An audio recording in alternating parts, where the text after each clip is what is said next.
What is up, everybody? It's Dr. Vibe here, host and producer of the award-winning Dr. Vibe show, the home of Epic Conversations, and I'm the host of Epic Conversations, 2020 Best Podcast News Award winner, 2018 Innovation Award winner given out by the Canadian Ethnic Media Association, and I co-host and co-produce the only online show in the world for dads and fathers that is sponsored by Dove Men Plus Care. And with that collaboration last year, part of a team that reached out to over 100,000 fathers and dads around the world. And as always, I'd like to say you're blessed, highly favored, a magnet for miracles, and a solution for someone's problem. We're broadcasting live on December 4th. Yes, holiday season is in full effect. And our new friend that we're going to be chatting with in the next few moments, he says she has a store on top of all the other things that she is doing. I rocked back in my seat going, do you get any rest? But she'll tell us. So today, we're doing another great episode of Black Canada Talking.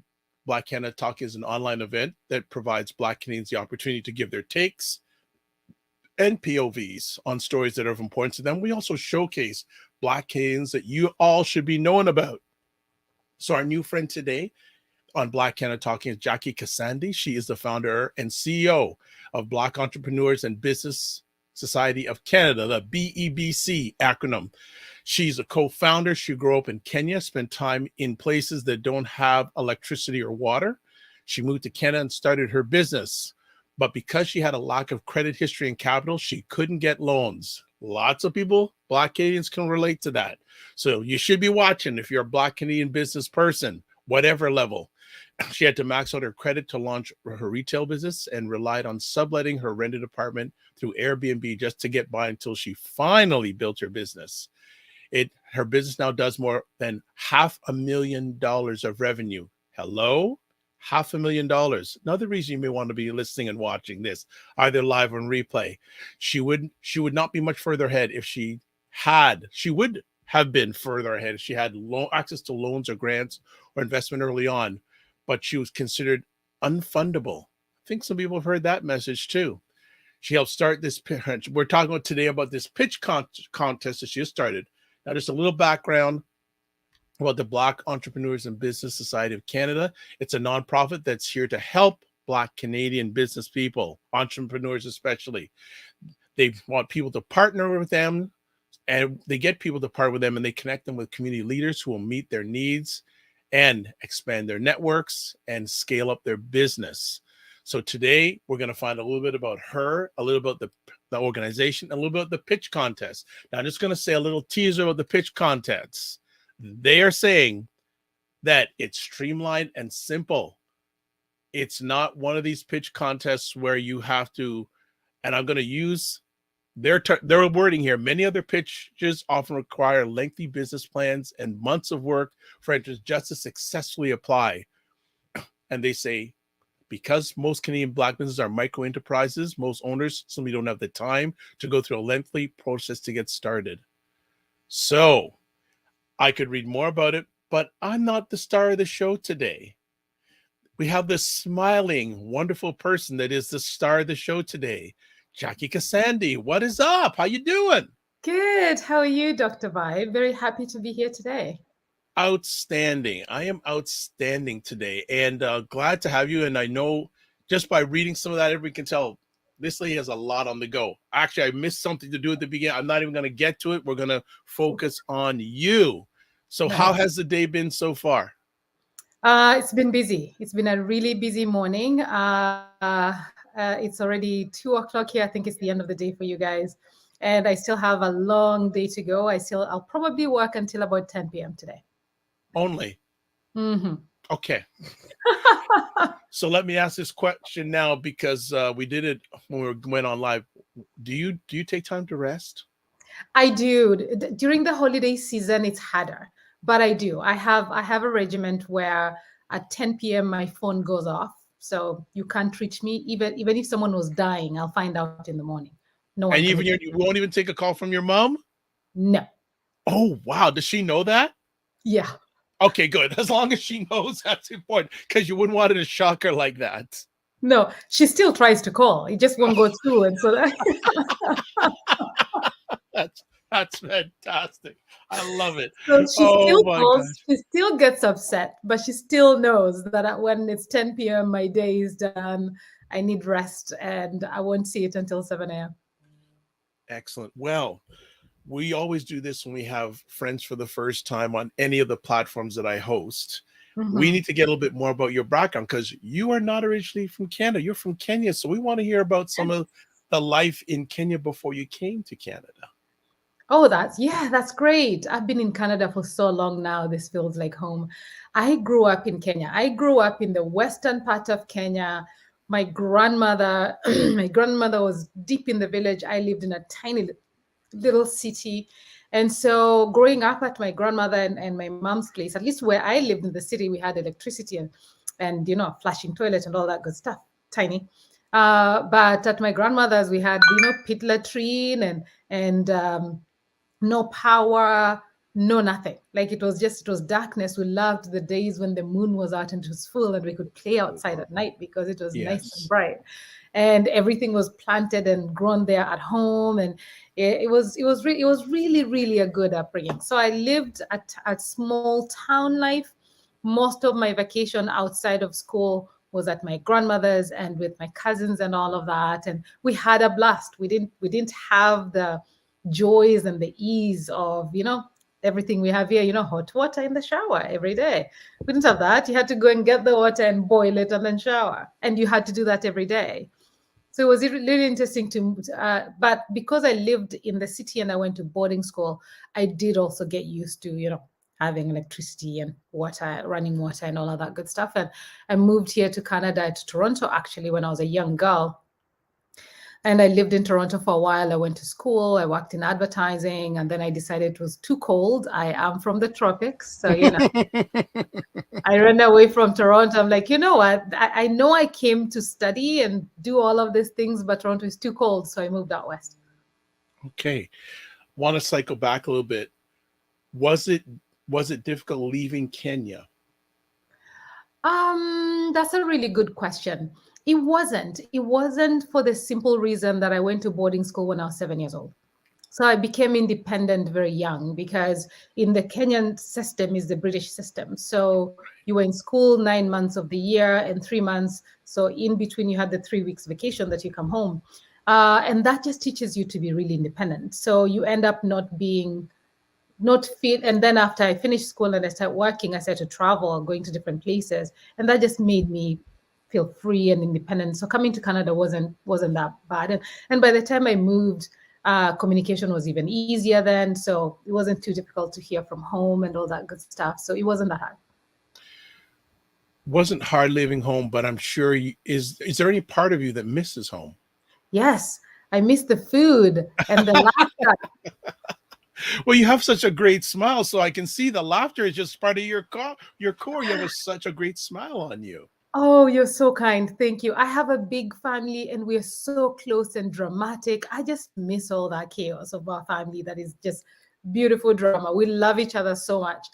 We're so close. My mom and her siblings are really close. All of our cousins, and there's lots of us, were really close and we're always together. So I really, really miss that. I miss the laughter just involved in that. And everyone is like a comedian and they don't even intend to be comedian. They're just funny. They don't even think that they're being funny. And so I miss that, and I miss the food. When you're growing up, you take for granted the food. I went to boarding school and I hated some of the food. I'm like, why do I have to eat this all the time? And then you move out here and you realize how great your food is. Nice. Now it's all I want. It's all I want is the Kenyan food and the Kenyan spices. Wonderful. How much of family is still in Kenya? Everyone. It's just me here. How is how is it for them and how is it for you?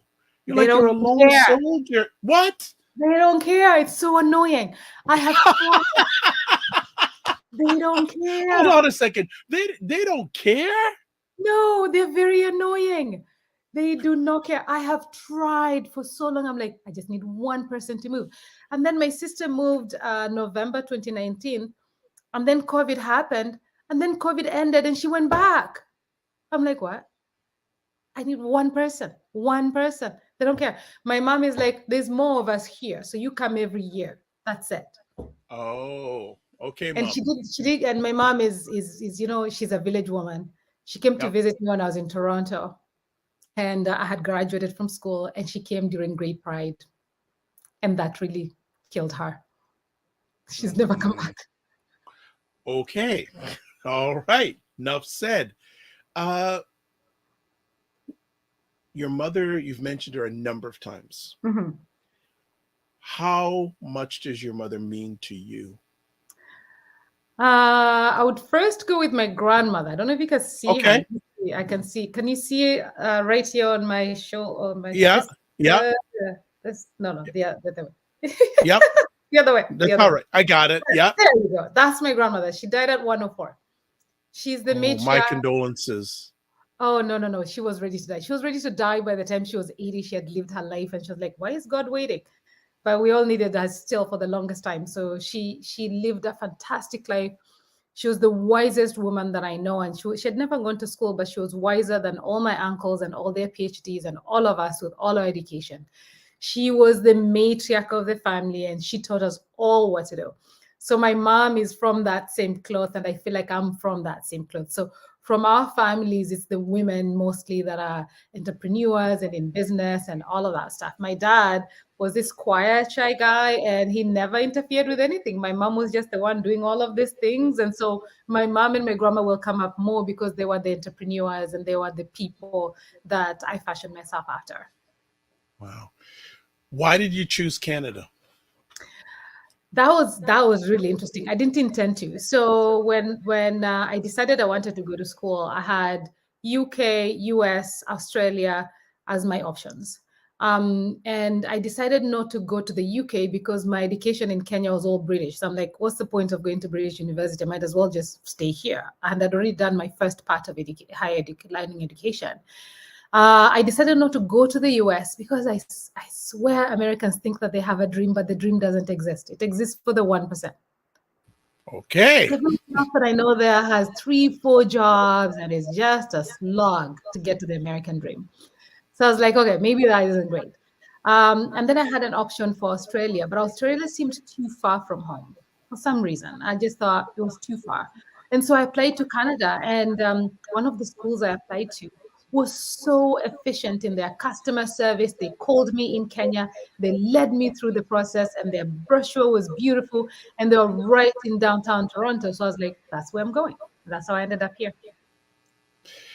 Do you remember the first day in Canada? Yes. Tell us. I froze so bad. I almost went.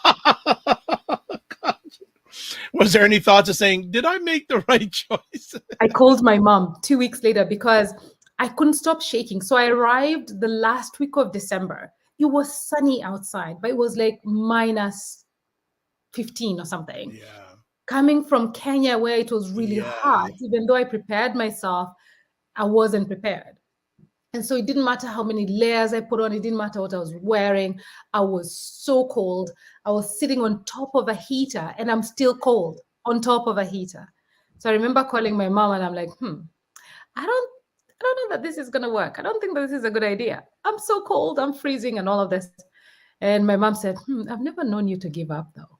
So you have to decide about that. Mm, Ding, ding, ding. I've never known you to give up. Strong words. And it worked. It worked. The next week I was in school and I was doing just fine. I bought a men's jacket that was like this thick. The sleeves were longer than my hands and it covered all of me. And I Do you, got, do you still have that jacket? yes, I will have it You forever. know that if you ever come on again or if we ever meet, I have to see that jacket or You take a will see picture. it. It's the Okay. one thing a nephew of mine, actually, he's 14. He saw the jacket. He's like, this is so cool. Can I have this? I said to him, I'll give you everything in my life, but not that jacket. This is my memory. This is my memory. I need to keep it. I was walking around like a penguin because I was a really little young girl at the time. So the sleeves were longer than my hands. It has this huge hoodie that like every part of me was covered. It was amazing. Covered. Yeah. Covered. That's the only thing that kept me warm and I went to school. So after you graduated school in Toronto, what was the next part of your journey? I graduated and a week later I was working in advertising. So during my education, One of my professors was a vice president at a big advertising agency. And I was like, I think I like this. And I was just inspired by her. And so she's like, yeah, you can go and do an internship. So I was like, this is great. So I applied and I graduated like on a Friday, on a Monday. I think when we did the graduation, the next Monday I was already at work. Wow. And so I worked in advertising in Toronto for 5 years. What experiences from that 5 years do you carry on with today, if any? I had really great clients that I worked on. One of the clients was Loblaws. Oh wow! And Yes, yeah, I was there when the they were Western launching. Group. Oh Yeah, the yeah. Western Group. And I was there when they were launching the Blue Menu line, the Joe Fresh style. I was part of that group, and so that was really great learning. And then when I moved to the next agency, one of my biggest clients that I was a part of was McDonald's. And as part of being one of the biggest advertising accounts in the world. Of course. And during that, I was involved in the process of launching the McMinis, the Angus Burger, and all of that. And that was really, really good experience because it was from A to Z. So advertising is a small piece of marketing. It's an important piece, but not the full piece. Working on the McDonald's account allowed me to do A to Z of a product launch from zero to the launch. And I feel like that's the best education that prepared me to be an entrepreneur. When did you decide? Okay, so what made you leave Toronto? It was too cold. Okay, so when you left Toronto, why did you choose Vancouver? Because it was warmer than Toronto. Yeah, I love you just straight matter of fact. Now, when you left, most people have beautiful stories. I moved for love. You're straight to no. My family was warmer. There. I was just like, no. I can't. Yeah, but I know. Recently, you got some snow. I know that. Yes, actually, I know that. I have a very close associate in Vancouver who told, and we speak every week. You got some snow. We do have snow, and I'm very mad about this. I'm really, really mad about this because that's not the promise I had of Vancouver. We're only supposed to get a flurry of snow on Christmas Day. That's it. That's the deal I signed with Toronto. But the last 3 years, because of global warming, we've been getting snow. Yeah. Yeah, and it's been terrible. Okay. When you left Toronto, did you have employment or did you go to Vancouver, without employment? Well, I've been lucky in my education and in my work. So when I stopped working in Toronto, when I came to Vancouver, I didn't have a job yet. I arrived at the beginning of June, and by the middle of July, I already had a job at a Crown Corp. So it's never really been a difficulty for me in terms of getting employment, just because of my education background and what I've done. Is there a book coming? I'm not saying, I'm just saying. I'd have to get a ghostwriter because I think I have an interesting story, but writing you think? Hold on. You think you have an interesting story? No. You have. Sorry to discourage. That's kind of you to say, but yeah, okay. I've lived a good life. I want. God has been good. All right. So let's move to the organization. Yes. Let's get some background on this organization, the who, what, where, and why. How did it come about? So this organization, I have been an entrepreneur for 8 years now. I have a medium-sized business here in BC. It's doing well. And then COVID happened. Hold on a second. A medium-sized business with $500,000 of revenue. Okay, you go. Continue on. Okay, good for you. Go on now. I'm still aiming for it to be a big business. Right now it's to me medium. Anyway, so COVID happens, and when COVID happens, we all know that Black entrepreneurs were the hardest hit because most of our businesses, not my business, I'm lucky because my business isn't small. Most of the small, we have micro enterprises within the Black entrepreneurship, Black founders group, because most of the time we lack access to funding, and we lack access to funding, then you have to keep a job, a regular job that is helping finance your gig that you're doing as a business. And so when COVID happened, people lost the jobs that they had, which was supporting their businesses, which means they were double hit. And so when COVID was ranging down, and then we heard about the Black Entrepreneurship Program that the government had put together, my first question was, who's we? Because I'd never seen any data anywhere that had said, here's the number of Black entrepreneurs that exist in these locations. Now, having worked in the Crown Corps a little bit, I was like, how are they going to apportion that money? Are they going to say it's apportioned by percentages depending on how many Black entrepreneurs? And they hadn't announced anything. They just said, this is going to come down to support Black businesses. So I very quickly tried to figure out who was we, because I needed for our MP, Dr. Fry, to find out how many of us were here, and for that information to get back to the federal government. Within the second week or the third week of forming this organization, I realized there was 315 Black businesses in BC. And I was like, wait, what? I thought there was 8 of us. What do you mean there's 315? And so very quickly went around, there's another 300 in Manitoba, in Alberta, and so in very quick succession, in about 3 to 4 months, I realized that there was almost 1,000 of us in Western Canada. And I just wanted the federal government to know. So our MP, we met with Minister Ng, we met with I just needed everyone to know. This is how many of us are here. This is how many people need help. Just so you know, as you're coming up with policy and as you're coming up. And out of that, given my background in business, given my background in marketing and all of that, it just made sense to figure out all the things that I needed as an entrepreneur that I couldn't get. I knew that all of us needed. And the first thing we did was do research from the membership that we had, the people that we had discovered were there. And very quickly, we found out the top issues that we needed. And out of that, we created the initiatives that we have on our website. And we've grown so fast in the last 2 years. We have done so much. We've been in front of almost everyone. We've been at every table that we need to be. And our biggest thing is to advocate for Black businesses. So our initiatives provide services that Black entrepreneurs and founders need, which is great. You know, we support people to get funding, for example. We support people. We're going to do a lot of things with procurement and all that good stuff. But what is closest to me about the organization is advocating for us in the government and with the financial institutions for systematic change. We know if policies that are coming don't include us in the criteria, we won't qualify, because there's a lot of programs that the different governments, provincial governments, federal governments, even cities have put together to support small businesses. But most of the time, Black entrepreneurs and Black businesses don't qualify because the criteria eliminates us. But that's always because none of us is at those tables. And so what I want to do with BEBC, or our goal, is to make us to invite ourselves into those tables. So if the policies are being put together in any way that when they're coming up with criteria, it's not criteria that ends up eliminating us, even though they didn't intend for that to be the case.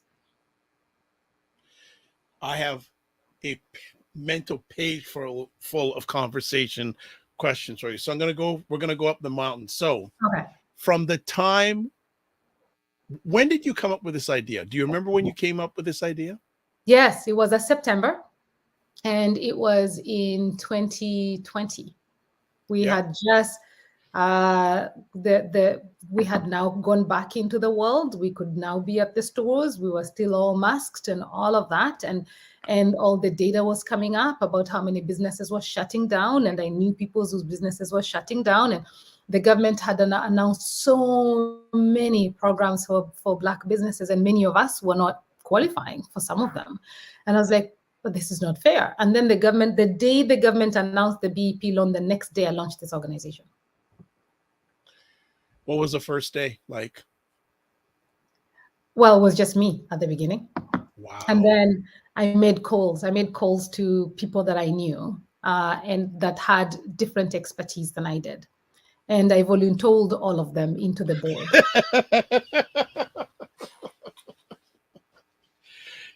You know what? I think you're very smart, because you know, with that smile, you can get away with things. I'm going to leave with that.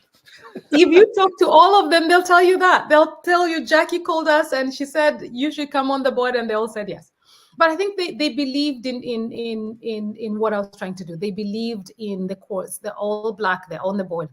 One is an economist, was at Deloitte at the time, and like each of them has really specific skills that I said, let's come together and do some legacy work that's going to change the Black community. Let's try to build wealth through entrepreneurship, because all of us are entrepreneurs and we have such great skills from our background in our corporate worlds.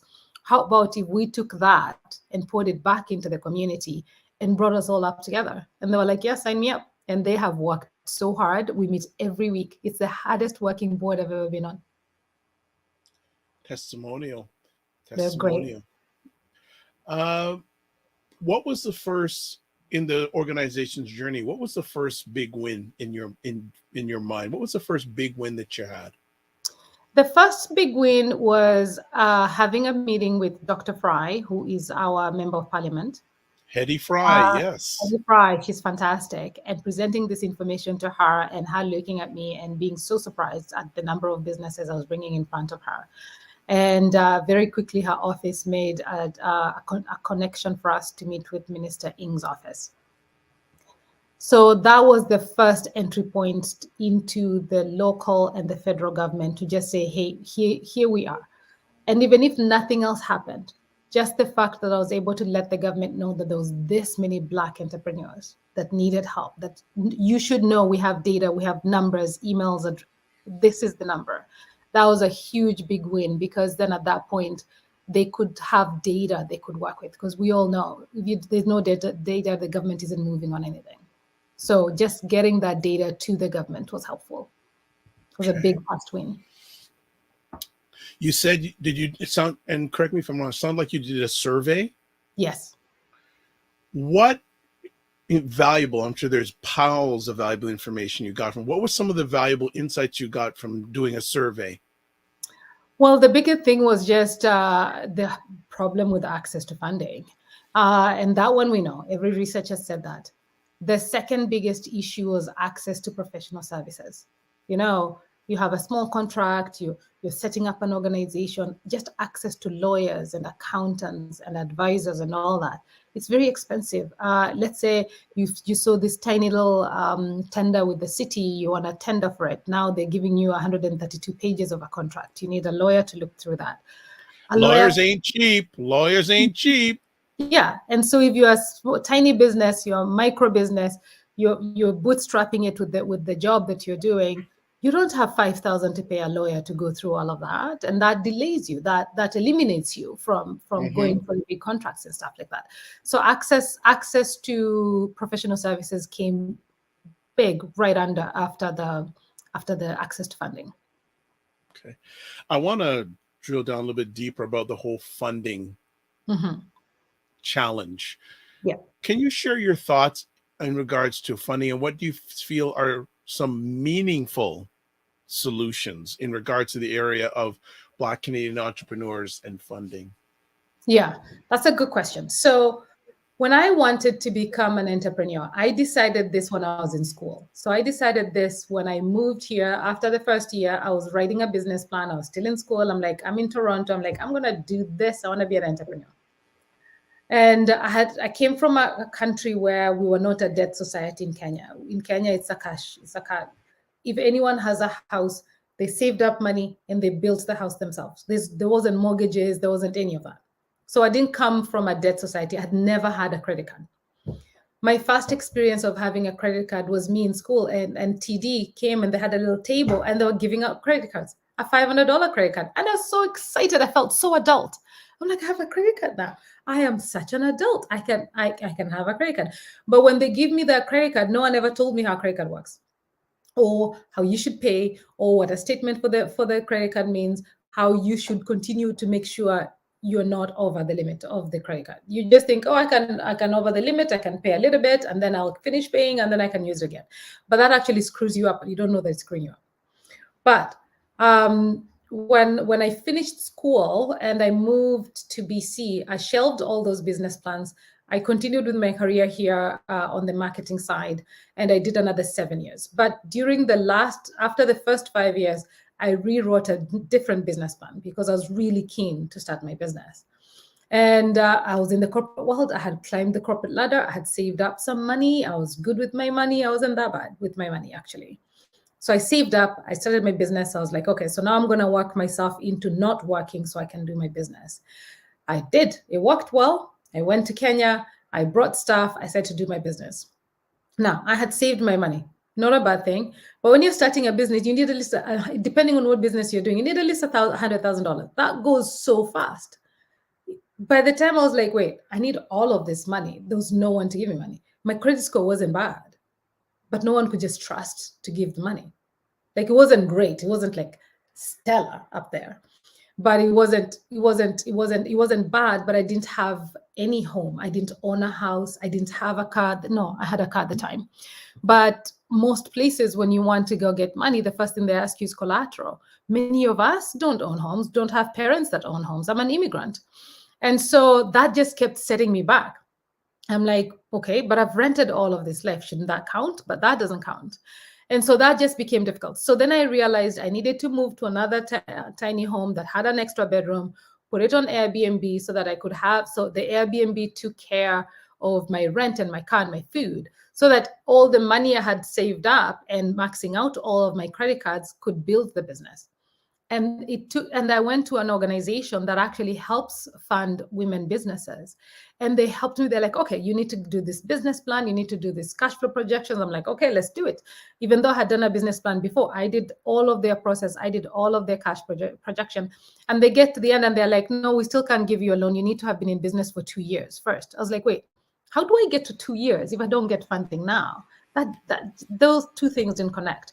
But so I realized I needed to bootstrap. The very first time I was ever able to get a loan was 4 years into the business, and only because of my car, and I could only get $30,000. This is 4 years. I'm already a successful business.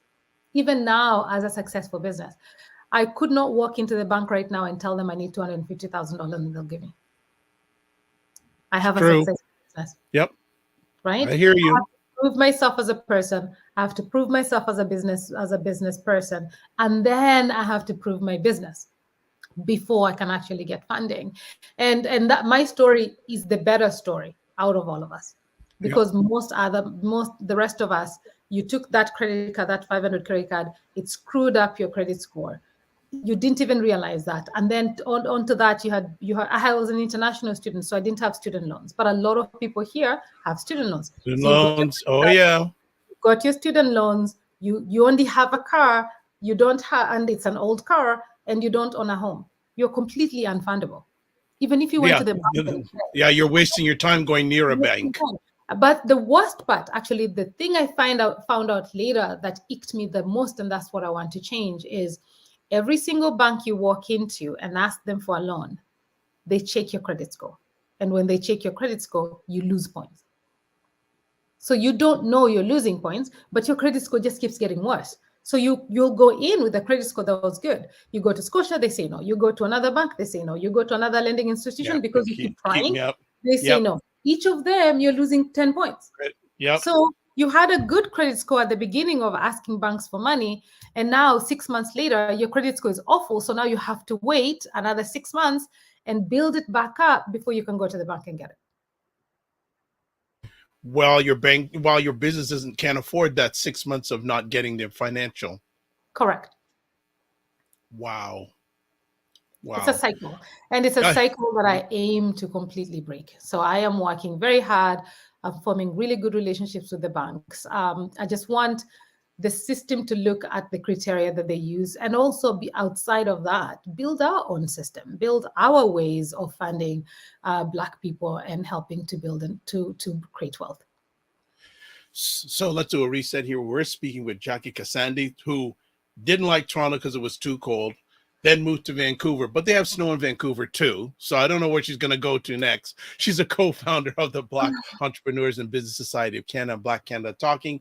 And just a quick little thing here, just talking about myself, the Dr. Vibe Show vote for the Dr. Vibe Show in the best Black Canadian podcaster category at this year's By Blacks People's Choice Awards. All you Nice. need to do is go to the link that's there, buyblacks.com/PCA/vote to vote. And the thing is, if you're watching this, it goes from now to the end of this year. And you Oh, can vote wow. every 24 hours. So after, I'm going to say, Jackee, can you share this with your community? Because I'd like to win, because I'd like all of us to win.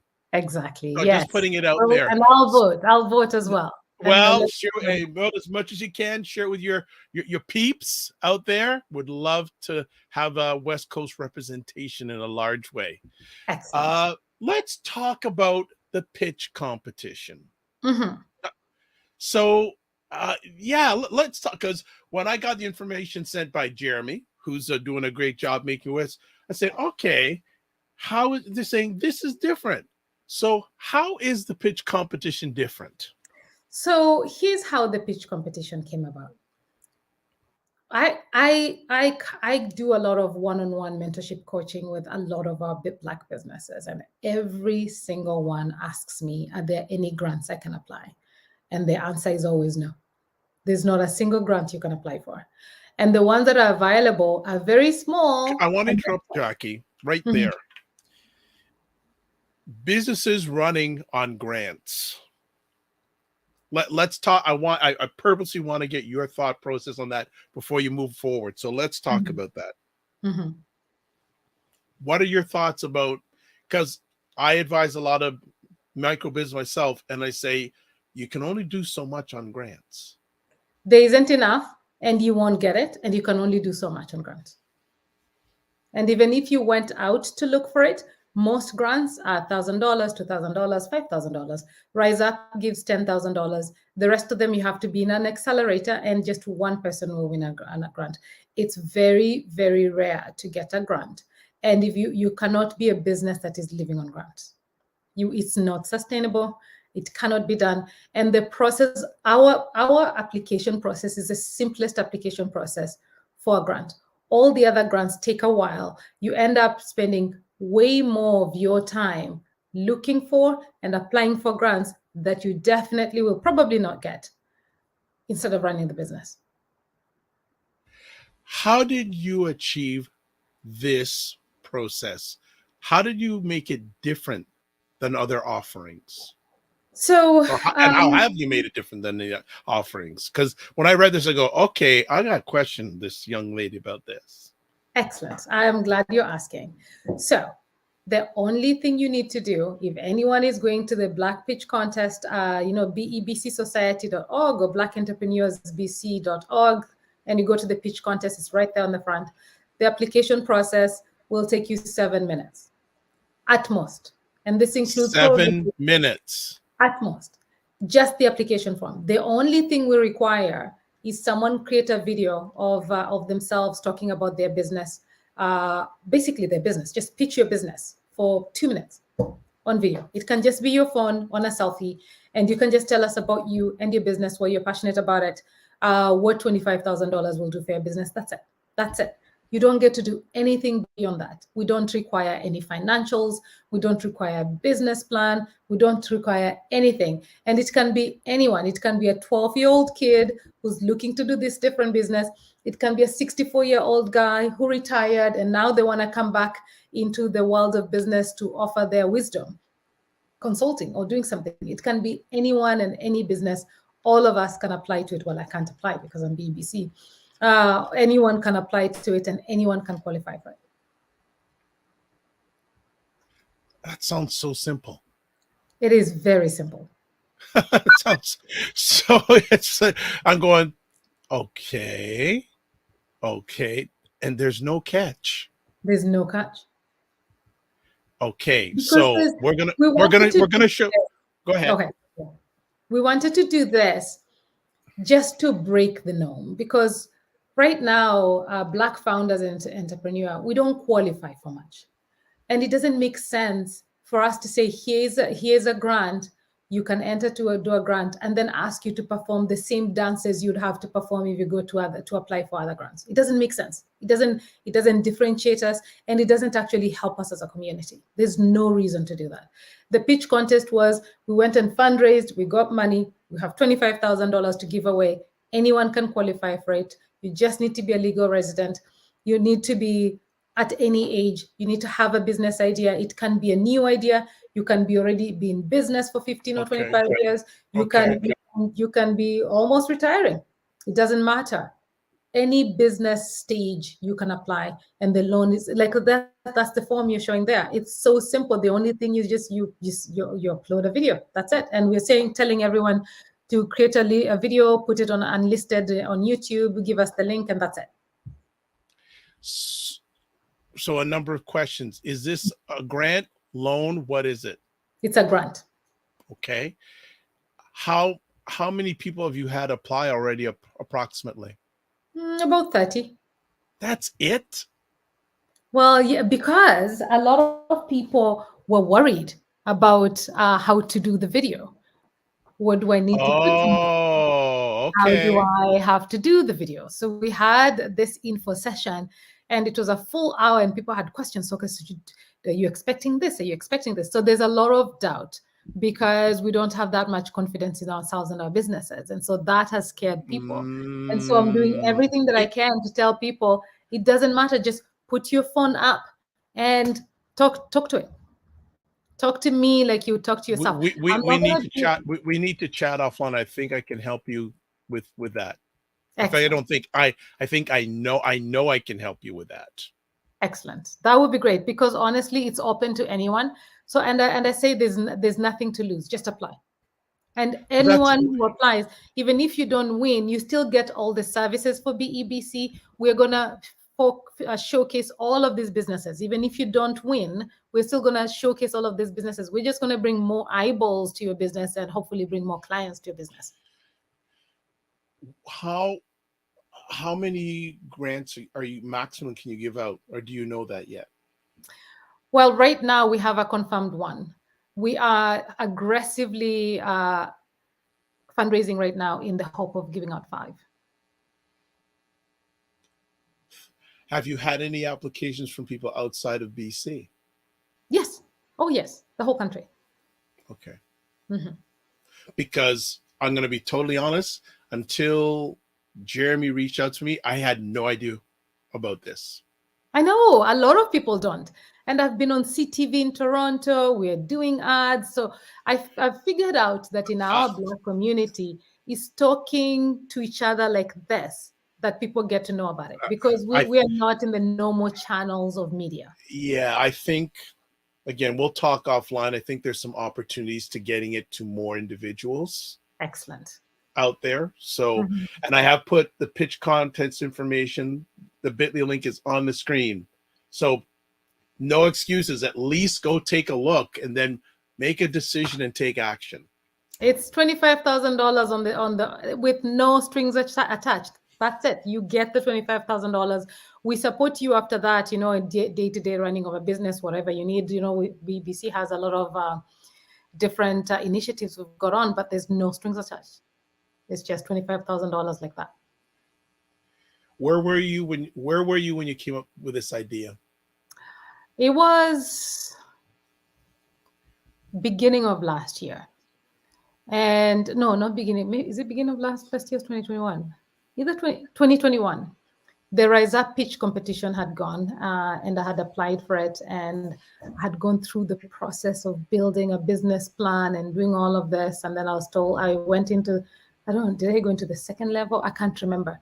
But it took quite so you had to do the business plan, and then you had to meet with someone. You had to, quite a bit you needed to do, which is great.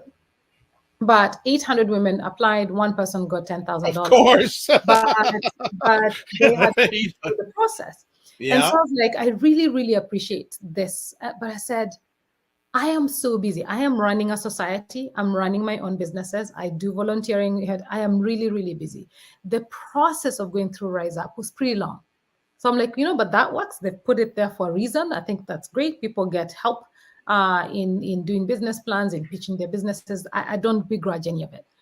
But I thought, how can I do it differently? And how many Black people have actually ever really won grants? Like grants that actually make an impact on your business. You winning $1,000 or $1,500 is great. It will pay the tax.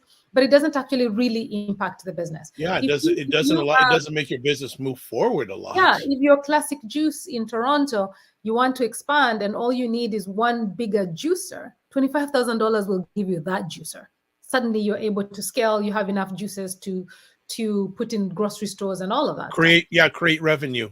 Yes, Revenue. I wanted it to be an amount that will help create revenue, as opposed to a small amount that will make you happy, that will pay back down a little bit of the loan, but it doesn't actually really help you create revenue. So that's where we wanted to start. When we went to talk to our corporate partners, we're like, we want a pitch contest that starts immediately helping a business create revenue. This is good. This is good. This is good. We're doing our best. We're doing our best. And we want this to be annual. And if it all goes well, we want to be doing $100,000 every year of giving away. Fantastic. Let's talk about an event that's happening next year. Yes.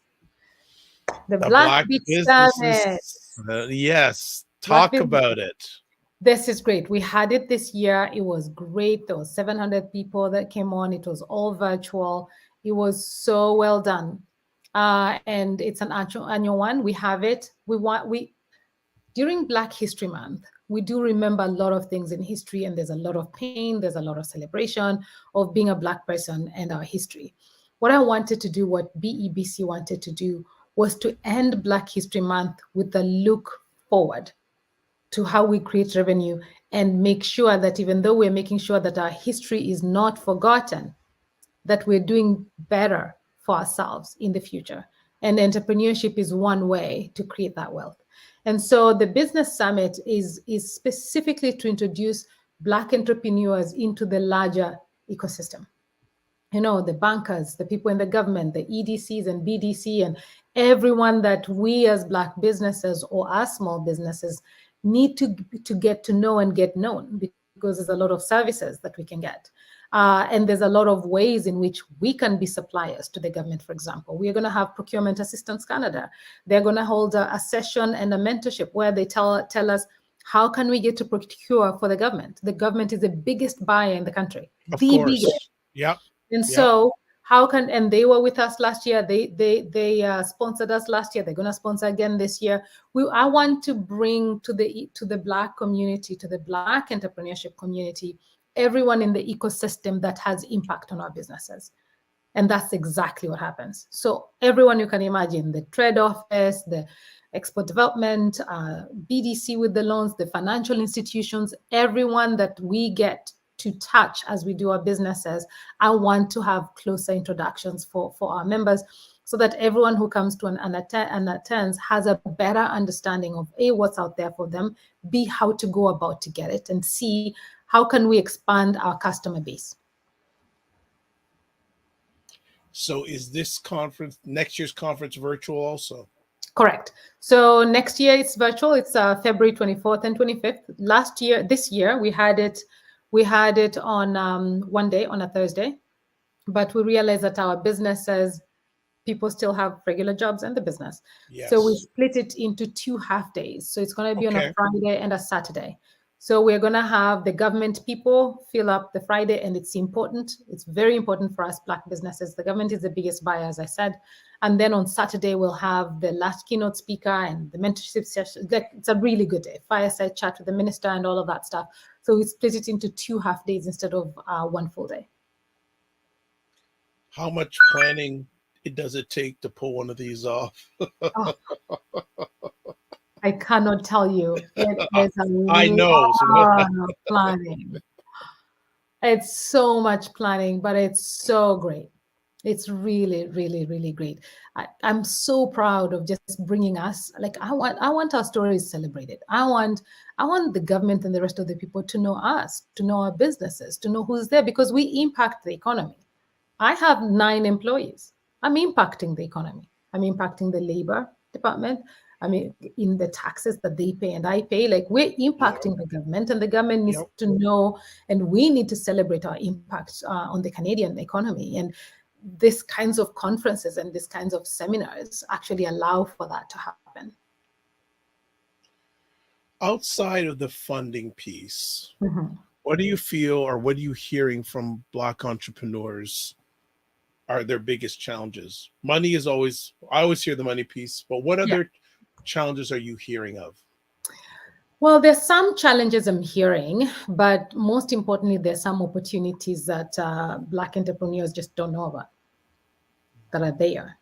So right now, the biggest issue for all of us is how do I get more customers for what I have to sell? And oh my, if I'm a consultant, all of that. And I'm like, guys, the government is the biggest buyer, but there's not a single Black, actually, maybe there's 1% of Black businesses that are certified that can do business with the government, whether it's city government, whether it's provincial government, whether it's federal government. That's one of the biggest missed opportunities for us. And so BEBC has set a foot to change that.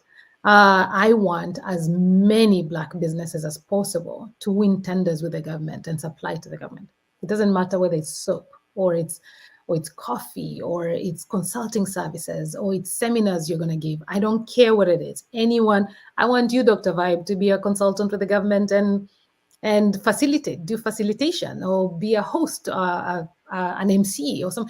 All of us, I want us to supply to the government because there's a lot of money from the government, and the government wants Black suppliers, but there's no way for them. That's the they want, but it isn't there. So there's a disconnect. Yes, there's a disconnect with us being prepared and being able to supply. So I want, if I can interrupt there, what are the disconnects that we have to work on? Because people say government this, but you know what? Mm-hmm. There are things that we need to do. I call it, we need to, instead of playing checkers, we need to play chess. Exactly. So if you go on our website and you go to the Black Business Certification Program, people can read there what we need to do. We at BBC have undertaken the process of getting our businesses cleaned up, because before you tender to the government, you have to have a specific list of qualifications, whether it's business number. You need to have a business number, a CRN number. There's a wraparound that needs to get done for our Black businesses before we can procure with the government. And so that's the work that we are going to do. So we are undertaking the process of figuring out all the Black businesses in Canada, what stages we are in, and what everyone needs so that we can get them cleaned up and get them into procurement, like directly into procurement. There's so much money to be made. Right now, all of our businesses, you could be doing muffins, and all we do is we're trying to get regular customers and competing with everyone. The government has so many conferences that they host. 3,000 people, 5,000 people, 10,000 people. You supply for that one. You're just muffins. Supply for this one conference for 3 days. It sets you up for the whole year. Yeah. And so how can I get more Black businesses there is what keeps me up now. Do you find a lot of the time your organization spends is to educate? Yes. We do so much educating, but beyond educating, I think there's a lot of us, Black organizations, Black serving organizations that do a lot of educating. But what we are doing, and I think what sets us up apart a little bit, is we don't just educate you. We hold your hand and walk you through the process, because it can be overwhelming. I can have presentations, I can have links, I can give you all of that, but it's hard. It can be overwhelming. But if anyone comes to BEBC, and I want everyone to come to BEBC and says, hey, I'm interested in procurement, I'm interested in selling to the government, I want to hold their hand, not let go, and get them from point zero to point C into the government procurement. Out of curiosity, does your organization have any collaborations with any other of the Black Canadian nonprofits that are doing this type of thing? So we have relationships. We haven't collaborated on actual specific programs yet, but I have really good conversations with Ryan, CBN, with BBI in Nova Scotia. We've got even here locally. So I have relationships. We have relationships with other Black serving organizations, but we haven't done a project together yet, because all the Black serving organizations, all of us have all of this, And there's so much need in our community right now. So everyone is just doing what they can to provide education, to provide mentorship, to provide coaching. So everyone is just kind of rolling on that, much more than all of us coming together and going, what programs and what projects are we doing together? Like right now with the summit, I would like all the Black serving organizations to join us. I would like to give free entries to several Black serving organizations and their leadership and their people to come to the summit. And I would like for us next year, when things have cooled down, to actually all of us sit together and go, what program can we work and collaborate together with all these other groups? So I have relationships with a lot of Black serving organizations, but we haven't yet collaborated on specific programming. What is, in your mind, the biggest challenge your organization faces at this moment? I think, as you've noticed with the pitch contest, is having the one-on-one connection with our Black businesses so that they know that this is there for them. Like we have a list of 1,500 businesses. We've been emailing everyone, and we're doing social media and all of that. But we know in our Black community, word of mouth is better than advertising. Me talking to you or talking to another Black serving organization or Black team, and then you going to tell everyone, hey, this is here, you should apply. Then it makes a difference. When I was doing an info session, one Black guy who's mentoring a group of Black entrepreneurs told them about the pitch, and then they all came and applied. They were like, we didn't hear about this. Can we apply? Is this still on? And so I think the biggest hurdle right now, and especially originating from the West, because a lot of Black serving organizations are in the East. So originating from the West is really making sure we're breaking through to where our community is and letting them know that because we're in the West and there's not that many of us in the West, I feel like we have a better leg into the government, into the different programs that we need, which means we have resources that we can help with. And so it's getting in front of our Black members, our Black community, and going, hey, here's resources, and you don't have to pay a single thing for it.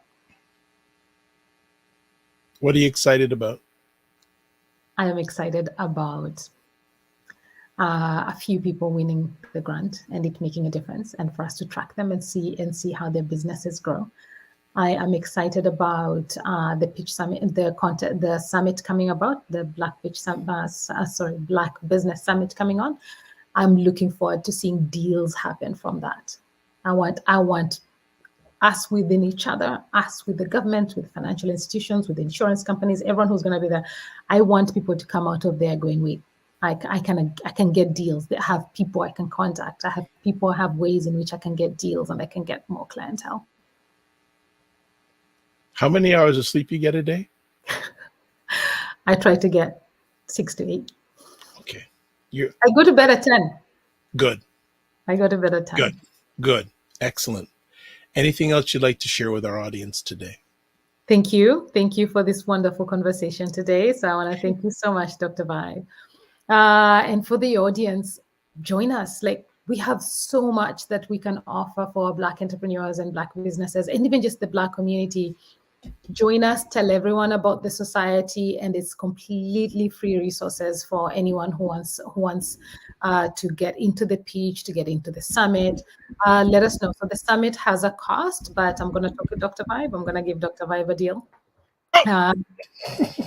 Okay. All right. Okay. So first of all, thank you for your time and everything you have, are, and will be doing, you and your team. And big love to your family back in Kenya. Thank you. Very important.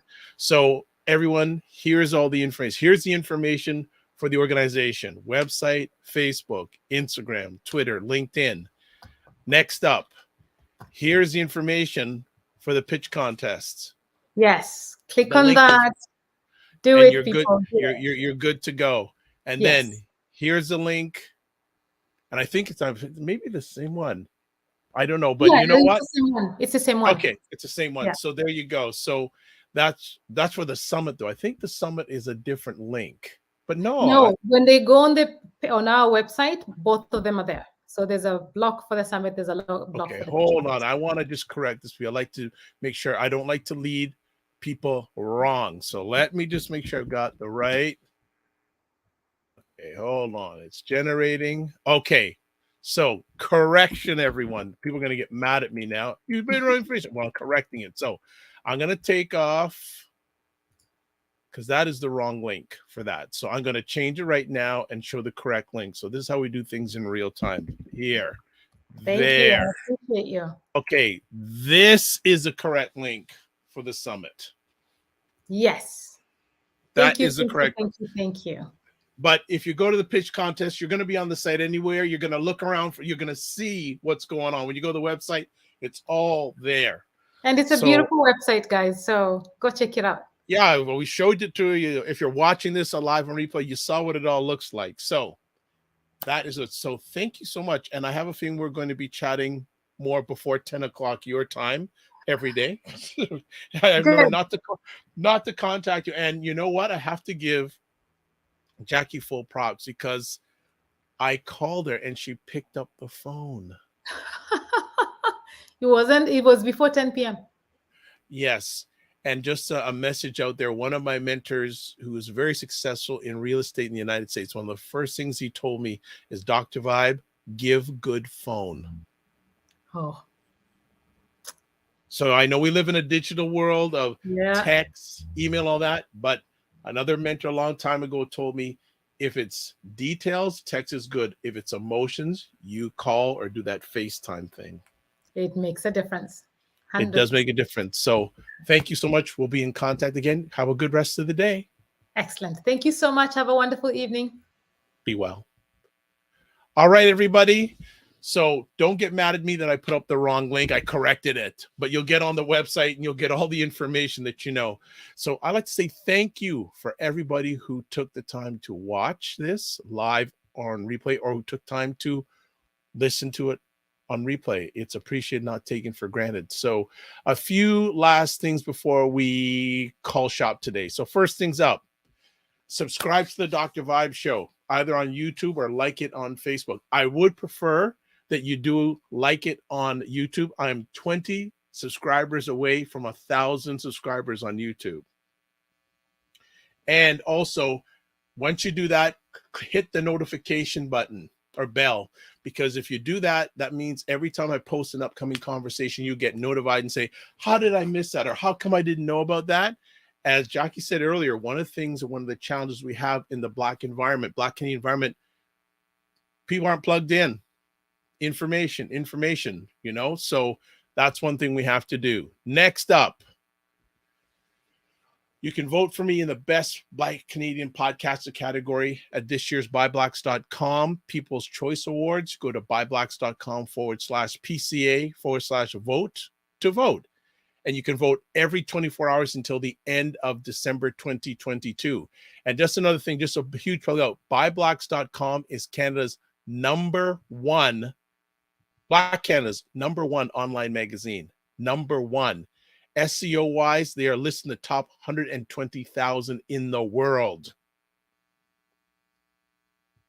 So absolutely very important. Next up, you can watch replays of this epic conversation called Black Canada Talking on my YouTube page, on my Facebook page, on LinkedIn, and also you can go to the website www.thedrvibeshow.com. What else? Is there anything else we want to share? Oh, other thing. Would you like to promote your business or service on our show? You can contact me at dr@thedrvibeshow.com, and we'll certainly promote your business and or service to people who are interested in your business or service. So I think that's it. I think we've covered everything today. So this is how we close out our epic conversations. Live your life as a dream. If you can dream it, you can make it. Sometimes you have to get smaller to get stronger. Block assumptions, then aim bigger, aim better, aim higher, aim wider. Love, faith, and respect, and remember to give yourselves grace.